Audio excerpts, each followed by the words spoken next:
First हम लोग देख लेंगे एप्लीकेशन करने के लिए डॉक्यूमेंट रिक्वायर्ड क्या क्या है। जस्ट एक रिवीजन है मोटा मोटा, अगर किसी ने फॉर्म नहीं भरा है तो वो देख के भर सकता है।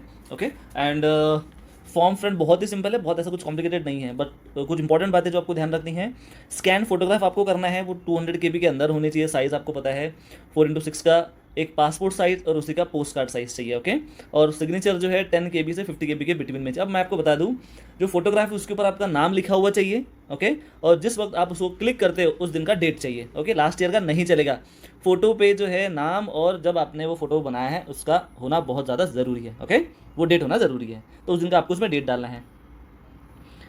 स्कैन सिग्नेचर चाहिए 10 KB से 50 KB के बीच में होनी चाहिए। JPG PNG फॉर्मेट में नहीं होना चाहिए, ये बहुत ज़्यादा इंपॉर्टेंट है। ओके तो आपका स्कैन सिग्नेचर हो जाता है। लेफ्ट एंड जो है थंब इंप्रेशन आपको लेने हैं, है ना, लेफ्ट एंड राइट दोनों थंब इंप्रेशन आपको लेने हैं। उसका भी 10 KB के अबव होना चाहिए, 200 KB के बिलो होना चाहिए।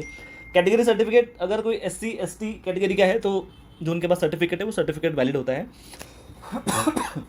सॉरी, अगर नहीं भी है तो आप सर्टिफिकेट के लिए एप्लीकेशन कर दीजिए, तो जो रिसिट आपको मिलेगा वो आप अपलोड कर सकते हैं। ओके OBC कैटेगरी पर्टिकुलर, अगर NCL का अगर आपके पास में नॉन क्लेमर है तो आपको 25 का ही आपको लगेगा, मतलब उसका वैलिडेशन होना चाहिए 1 ईयर का। अगर नहीं है लास्ट ईयर का नहीं चलेगा। ओके तो एक बार आप वो देख लीजिए, उसका भी आप रिसिट अपलोड कर सकते हैं। फ्रेंड्स एक बात बता दूँ, 7 मार्च लास्ट डेट है और चांसेस बढ़ भी सकती है डेट, तो क्लेम निश्चिंत रहिए। अगर आप अप्लाई करते तो आपको बहुत जल्दी वो डॉक्यूमेंट्स मिल जाएंगे।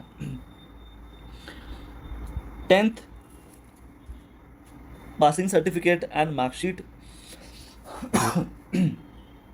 फ्रेंड इसमें ऐसा है कि आपका अगर CBSE है तो एक ही सर्टिफिकेट आपको दोनों जगह अपलोड करना है, और अगर आप स्टेट बोर्ड से है तो आपका मार्कशीट लगेगा और दूसरा आपका डिप्लोमा लगेगा जिसके ऊपर डेट ऑफ बर्थ मेंशन होता है। ओके फ्रेंड्स वो आपको डालना है। Class 10 equivalence CGPA conversion certificate आपको स्कूल से मिल जाएगा।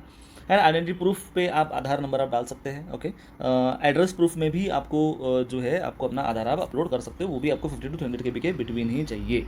ओके फ्रेंड्स बाकी तो अगर डिसेबिलिटी सर्टिफिकेट और डिसेबिलिटी सर्टिफिकेट डालिए तो ये सारी चीज़ें जो है वो आपको लगने वाली है। अब जो चीज़ें मैंने आपको बता दिया, 3 महीने के पुराना फोटोग्राफ नहीं होना चाहिए, वाइट बैकग्राउंड होना चाहिए, एयर क्लियर होनी चाहिए। अगर आप फ्रेशर है तो ये बात आपके लिए इंपॉर्टेंट है, जो रिपीटर है उनको तो ये सारी बातें पता है। और आप नीट के लिए अगर फोटो खिंचाने जा रहे हो तो ये चीज़ आपको ध्यान रखनी है। ओके तो किसी के और के भरोसे पे आप ना जाइए। साइज़ 4x6 का ही चाहिए, है ना, साइज़ आप कम ज़्यादा कर सकते हो, कोई प्रॉब्लम नहीं है। और JPG एंड JPEG फॉर्मेट में ही वो लगेगा।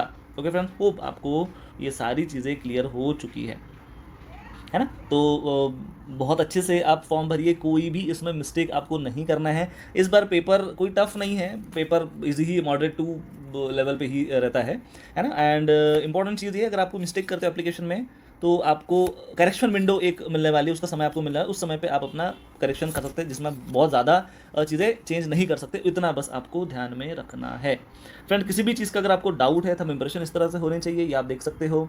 ओके सिटीजन प्रूफ का आधार कार्ड है, पासपोर्ट आपके पास में, तो वैलिड थिंग्स, तो ये चीज़ें जो है आपको लगेगी ही लगेगी, आपको ध्यान रखना है। कुछ भी अगर आपको इन्फॉर्मेशन है और कुछ अगर आपको जानना है, आप दिए हुए नंबर पे फ़ोन कर सकते हैं। हाँ एक बात मैं आपको बता दूं, बहुत ज़्यादा ही व्हाट्सएप पे मैसेजेस आ जाते हैं, एंड पर्टिकुलरली जो बच्चे रजिस्ट्रेशन करना चाहते हैं तो फ्रेंड्स सिंपली आप रजिस्ट्रेशन करके आप ऐसा मैसेज डालिए तो डिटेल्स हम आपको व्हाट्सअप कर देंगे।